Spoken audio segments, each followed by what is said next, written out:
What if a millionaire, someone who has everything at his fingertips, discovers that the most precious thing is beyond the reach of money? What if a single father, who once abandoned his family for ambition, now faces the exorbitant price of absence? A daughter working as a waitress, living in hardship. Daniel Harper, 52, is the embodiment of success, with a $100 million Harper global empire. Yet behind the glory, he is a father scarred by regret. 2 decades ago, he chose his career over his daughter, Lily. Now, a buried secret erupts, leaving Daniel trembling. Can he redeem the past? This story will shock you. Where are you watching from? Comment below, hit like, and subscribe to 30 Millionaire Stories. Your support means the world. Daniel Harper is a giant, not just because of the corporate empire he commands, but because the world bows to his every move. At 52, Daniel has nothing left to prove. Harper Global, the empire he built from nothing, spans technology, energy, and finance, with a market value exceeding $100 million. The name Harper is etched in gold on skyscrapers, echoed in speeches by world leaders, and splashed across every prestigious magazine cover. He drives a silver Rolls-Royce, owns a yacht moored in Cannes, and lives in a Los Angeles penthouse so vast he could throw a party for an entire sports team. Daniel's life is orchestrated like a movie, polished, gleaming, flawless. But that facade only holds from the outside. Inside, Daniel is a man fracturing.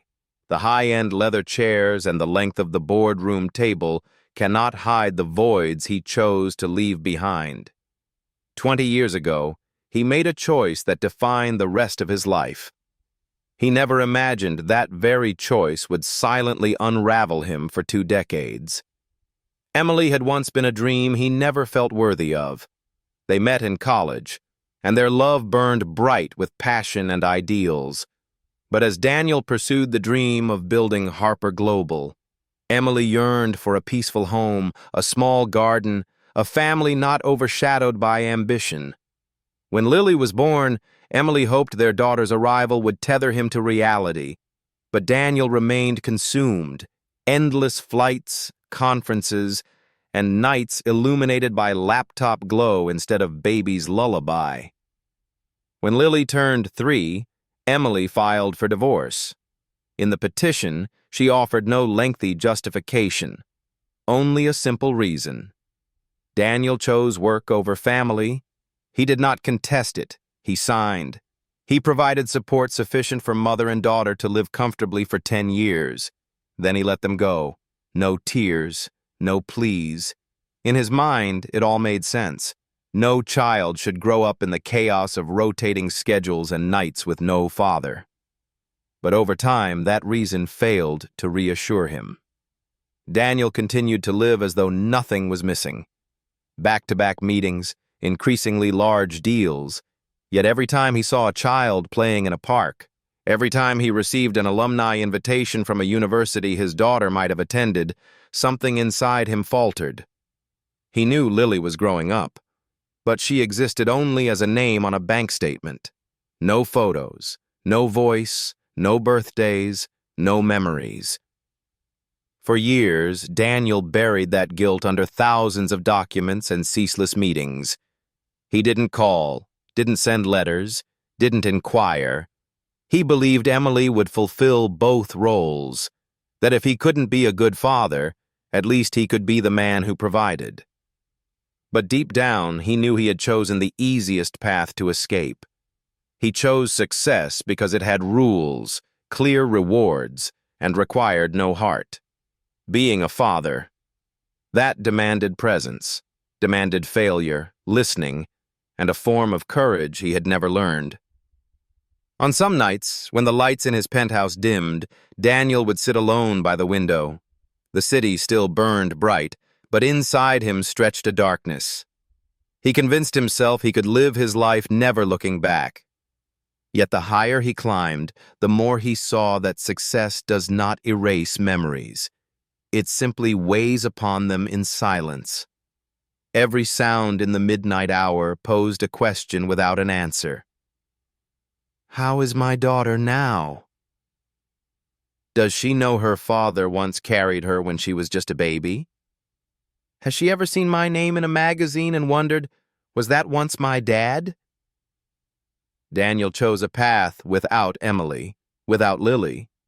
And now, standing at the pinnacle, he realizes his loneliness is not because no one is by his side, but because the one person who should be there has been gone for far too long.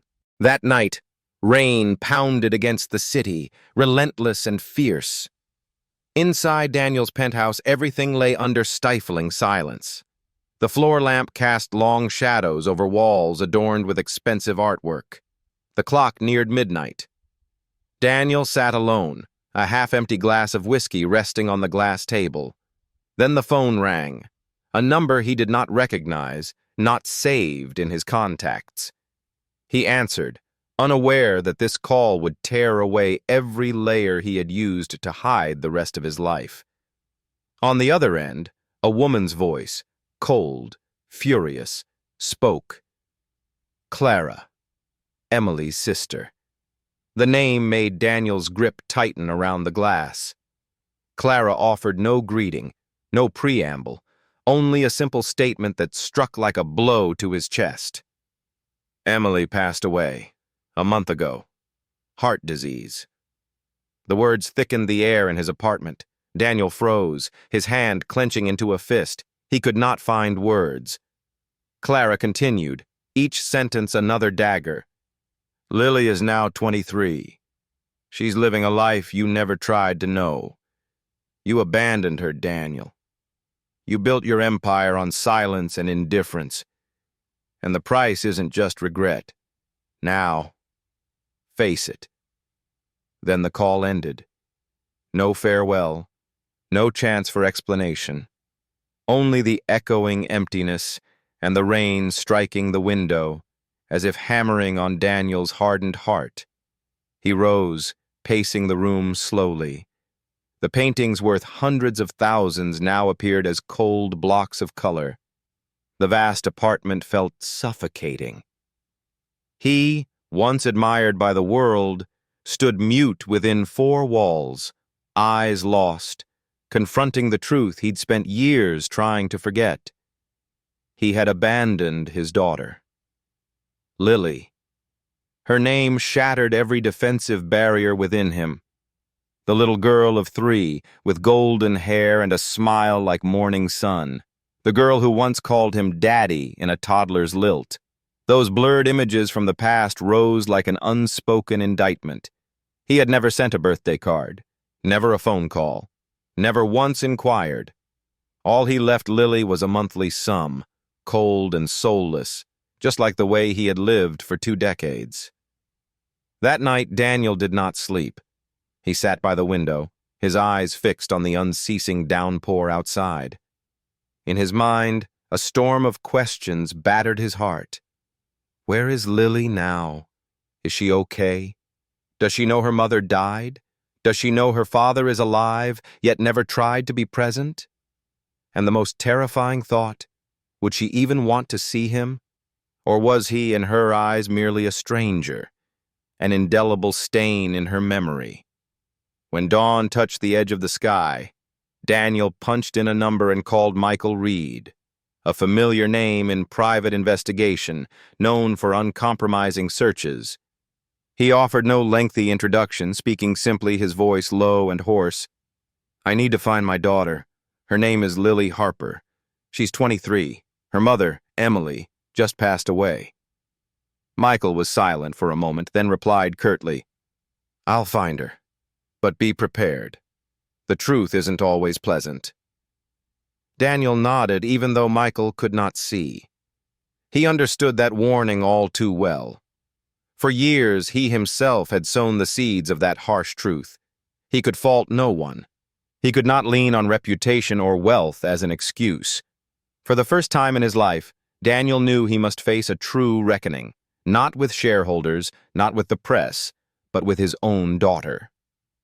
As Michael began his work, Daniel returned to his office trying to focus. A $20 million deal was approaching its final stage. The numbers still flashed on the screens, reports piled onto his desk, but his mind was elsewhere. Each line of text blurred. Every meeting felt meaningless. He tried to picture Lily's face now. Did she resemble Emily? What was she doing?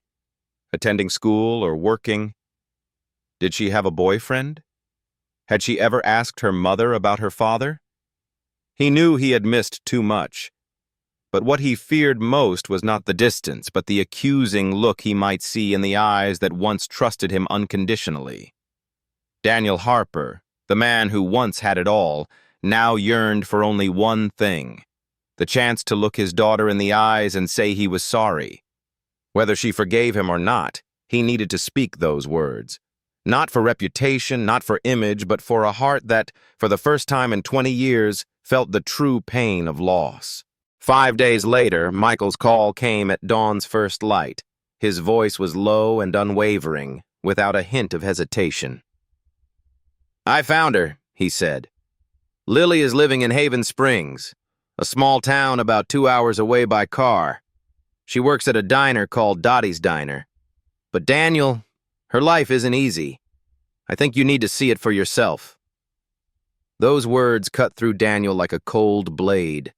For a moment, everything around him seemed to freeze.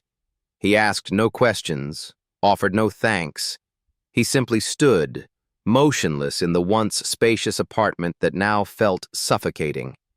A part of him wanted to delay, reschedule meetings, find any excuse to avoid this. But another part, the part that had been sleepless for 5 nights, compelled him to act.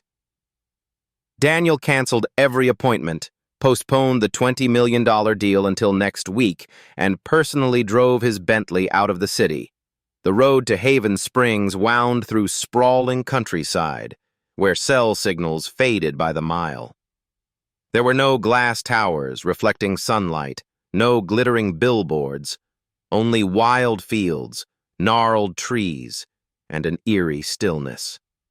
Haven Springs appeared like a forgotten slice of the past. Weathered wooden houses, sagging fences, and old pickup trucks parked along dusty roads. Dottie's Diner sat at the main crossroads, a neon sign flickering dimly, its windows coated in a thin layer of grime. There was nothing here to suggest it held the part of his life he once discarded. He parked, gripping the steering wheel as if to anchor himself. Cold sweat beaded on his forehead, not from the weather, but from a strange fear. Not the fear he felt facing shareholders or the press, but the fear of confronting someone, a soul, wounded by his own choice. Stepping inside, Daniel was enveloped by the smell of fries, grease, and strong coffee. The noise was loud, ragged laughter echoing from a group of laborers at the counter. Everything was simple, worn, yet vivid. And then he saw her. Lily stood behind the counter, her apron stained with grease, her blonde hair tied in a high ponytail, her forehead glistening with sweat. She looked thinner than he had imagined. Her skin was pale, her face hollow. Yet those eyes were Emily's, brilliant blue, unflinching, giving him no escape. She was pouring coffee for a customer, her movements practiced yet hurried, as if every second was a race against time and exhaustion. She did not see him, could not recognize him. How could she? Her father had never shown his face, had not made a single call in 23 years. To her, he was just another stranger in a small-town diner. Daniel sat in a shadowed corner by the window. His heart pounded, not with excitement, but with remorse.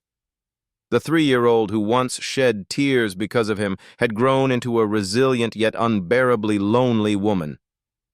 He watched Lily work, his gaze unwavering, not to observe, but to bear the weight, to shoulder every trace of fatigue on her face, every small crease born of sleepless nights, every grease stain on her sleeve, each a silent accusation.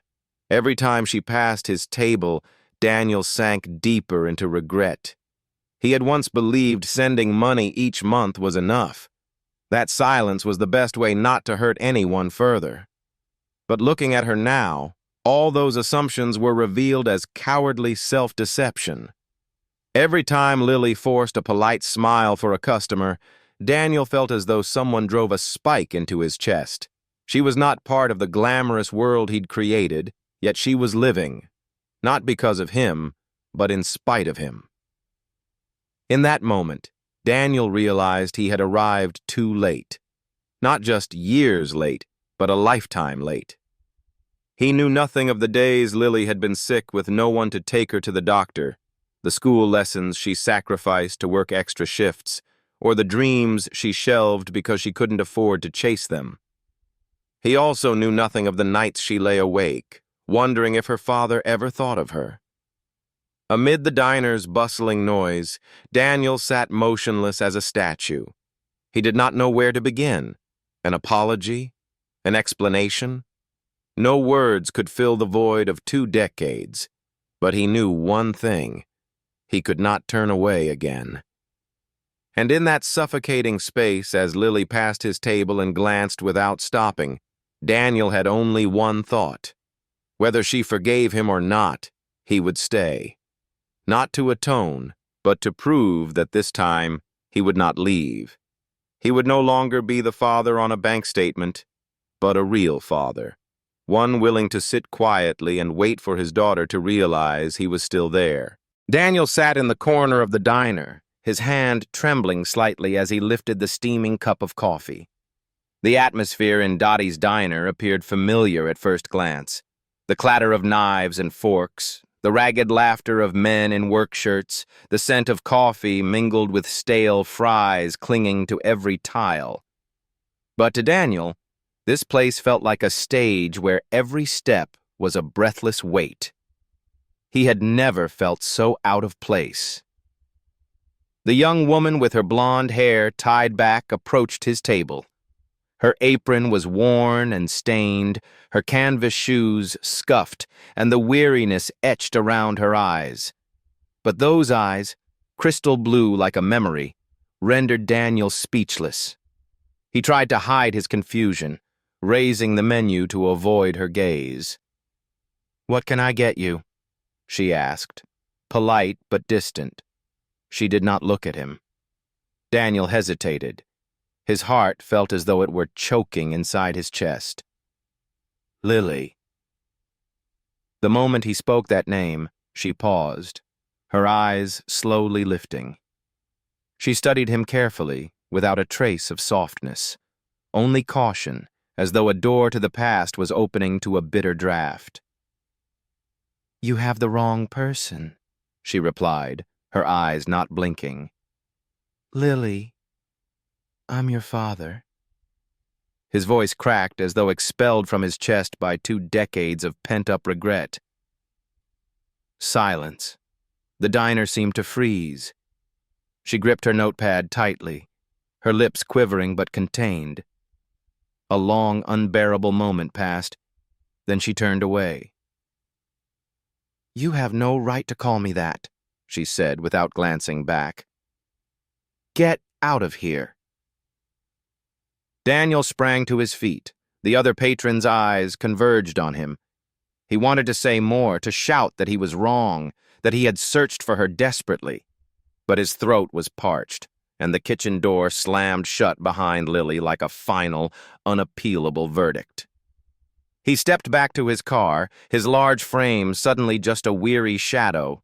He sat motionless for hours outside Dottie's, watching cars come and go, admiring the flickering neon sign above the diner. Inside him, a hollow echo of her words reverberated. "You have no right." But Daniel did not give up. He rented a small room in a cheap boarding house outside town. The musty smell and creaking ceiling fan did not bother him.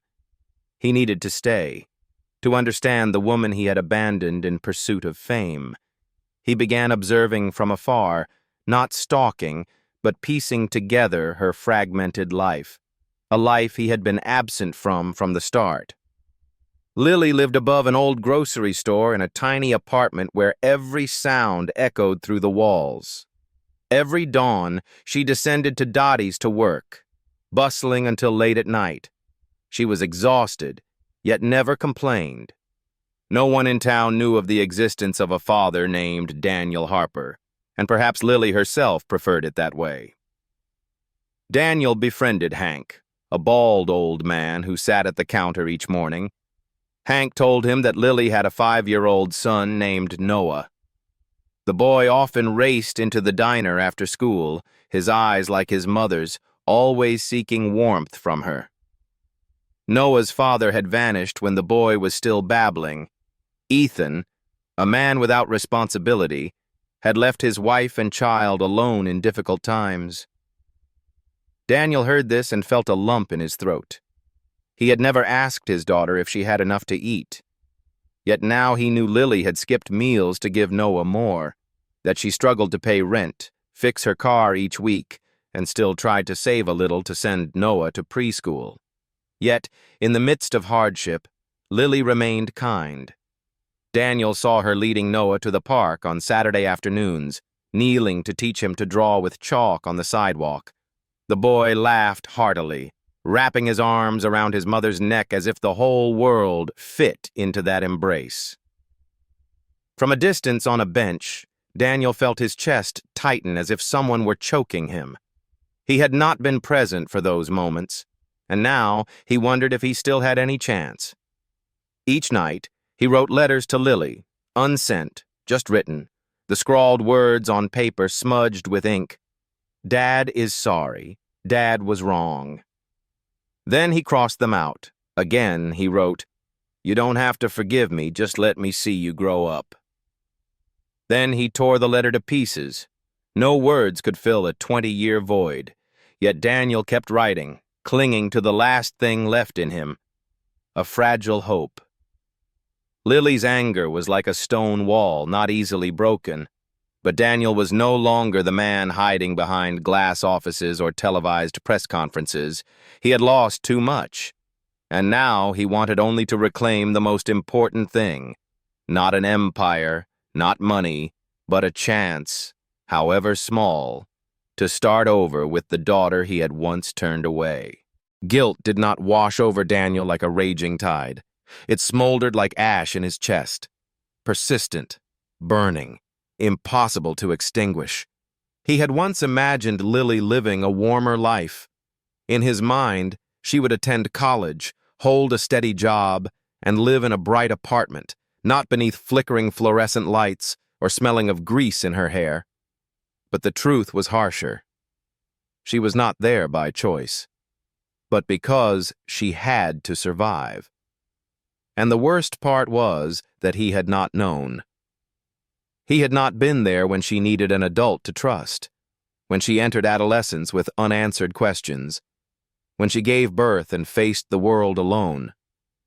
Daniel, the man who once graced magazine covers as a game changer, had been utterly absent from his daughter's first chapter.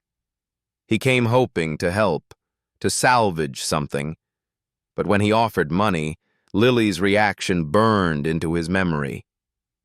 She wiped the table as though erasing his existence from every grain of wood. "I don't need your money," she said, decisive as a slap. "I survived without you. What do I need you for now?" No screaming, no tears, but her words carried the weight of 20 years of silence, enough to crush whatever pride remained in him. Daniel stood silent, his hand still clutching the folder he brought like a misplaced apology. There was no place for money in this wound. She did not need his redemption in dollars. The only thing she ever needed was a father.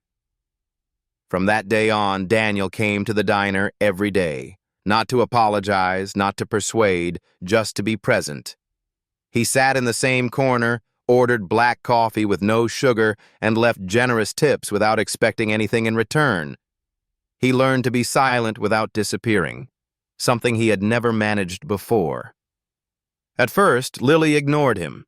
She poured coffee as though he did not exist, moving among tables with the indifference of someone accustomed to being seen but not truly acknowledged. But over time, that attitude began to erode. One morning, when she placed a coffee cup down without his reminder, Daniel offered only a slight nod. Then one afternoon he heard her mutter, "Thank you," as if she was surprised to hear herself speak those words. No grand feat required. Just a small crack was enough for light to seep through. One late evening, Daniel happened upon Lily struggling with a locked back door. The key was stuck, and she frowned, pressing her shoulder against the door as if to push away the weight of a long, exhausting day. He approached tentatively but resolutely and offered help. She looked up at him, saying nothing, yet she did not refuse. Daniel retrieved a toolkit from his car. His hands, unused to manual labor, hands that once negotiated million-dollar deals, now trembled around a cheap screwdriver, but he refused to give up. Under the dim light, he twisted and tested every approach, and when the door finally clicked open, it was not success that eased him, but Lily's gaze. Not forgiveness, but acknowledgement. "Not bad for a city slicker," she said, offering a faint smile. Those words did not change the world, but they chipped away a piece of the wall between them, and Daniel, clinging to that moment like someone lost at sea, needed only that sliver of wood to keep afloat. From then on, he found ways to help quietly and in small ways, not with money, but with timely presence. When Lily's old car broke down on a morning, he offered to pick up Noah from school. When she had to work overtime on a Sunday, he sat with the boy in the park, watching him draw chalk scribbles on the pavement. Noah, the 5-year-old boy, carried a world of his own. He was a tiny whirlwind of curiosity and optimism, with light brown hair and deep blue eyes just like his mother's. Daniel saw in him what he had once forgotten. Life didn't need grand gestures, only someone to be there when it mattered. And Lily, somehow, had done that alone for 5 years. Daniel never asked about Ethan, the man who had disappeared, leaving Lily and her child to shoulder an entire lifetime of burdens. He did not need the details. The dark circles under her eyes, the way she counted every cent in her wallet, and the spark in the boy's eyes when he saw his mother enter, all told the story. Gradually, Daniel no longer felt as though he was chasing redemption. He began to understand that presence cannot be rushed. Trust cannot be purchased with regret. He no longer hoped for Lily's forgiveness. He only hoped that one day she would know he would not walk away again. And when he saw Lily's first smile, not directed at him but at Noah, he realized sometimes the best way to be a father is to stand on the sidelines of someone's life until they have enough faith to know you will be there forever. Bad news struck on a bleak afternoon. Hank, the old man who always sat at the corner table, approached Daniel with a heavy expression. He spoke quietly, as though afraid his words might collapse the entire room. "Dottie's is in trouble. Dottie is very ill. She's preparing to sell the diner to a big developer to build a supermarket." Daniel froze. In that moment, images flooded his mind. Lily wiping tables, the old photos on the walls, the scent of fresh pastries each morning. Dottie's was not just a workplace. It was where Lily belonged, the last anchor amid a vast, uncertain sea. Losing this place would mean losing the only refuge she still had. He knew he had to act, but he also knew Lily would refuse any money from him.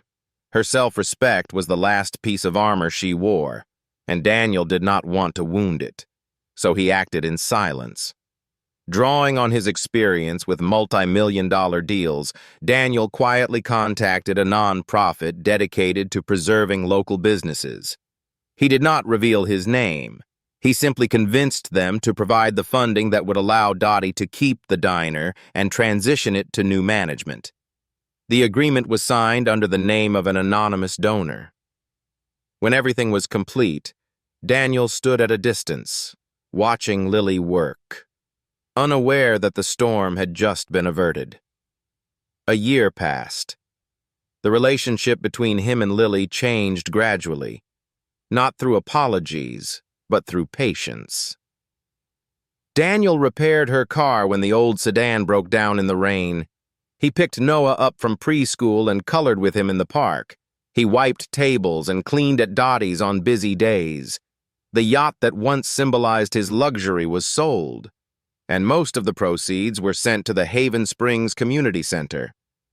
Meanwhile, Lily enrolled in night classes, daring for the first time to revive her dream of becoming a teacher, a dream once unreachable for a girl who had to live off tips. Daniel moved closer to Lily, into a modest little house. He coached the kids' soccer team, of which Noah was captain. Their simple dinners now overflowed with laughter. None of them were perfect, but they had each other. And after everything, that was worth more than anything. If this story touched your heart, don't forget to like, comment, and subscribe to 30 Millionaire Stories, and share it with your loved ones across the United States to spread inspiration and remind each other that love, patience, and presence are always stronger than any fortune.